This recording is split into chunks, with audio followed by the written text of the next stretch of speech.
এই জন্যে কোনো কিছু শোনার আগে মনোযোগ দিতে হবে, কান খাড়া করে শুনতে হবে, দেখতে হবে, হৃদয় দিয়ে উপলব্ধি করতে হবে, ব্রেন দিয়ে চিন্তা ভাবনা করতে হবে। এটা হলো জ্ঞান। আগে জ্ঞান, তারপরে আমল। আমলের চিন্তা পরে করেন।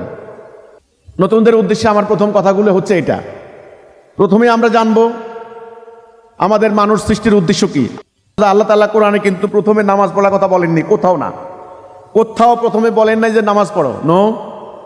বলছেন আগে ঈমান আনো, আগে ঈমান আনো। ঈমানটা আপনি কেন আনবেন? এর উদ্দেশ্য কি? ঈমানের অর্থ কি? এর উদ্দেশ্য কি? সেটা বোঝার আগে আপনি মানুষ সৃষ্টি সম্পর্কে আগে জানতে হবে। মানুষ সৃষ্টির উদ্দেশ্য না জানলে আপনি কিছুই জানবেন না। এটা হলো আমার প্রথম কথা। আমি অনুরোধ করব এই প্রথমে অংশটুকু, কারণ হলো জ্ঞান হলো একটা শ্রেণীর মতো। আমার আলোচনাগুলি যারা শুনেছেন তারা বুঝতে পেরেছেন। আপনি যদি এই অংশটা না বুঝেন, পরবর্তী অংশ বুঝবেন না।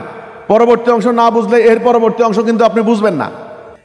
সর্বপ্রথম এখানে তিনটা শব্দ, তিনটা পরিভাষা। একটা হলো আকীদা, বলেন আকীদা, ঈমান, আমল। আকীদা, ঈমান, আমল। আকীদা সহি না হলে, বলেন আকীদা সহি না হলে ঈমানের কোনো দাম নাই। ঈমান না থাকলে আমলের কোনো মূল্য নাই।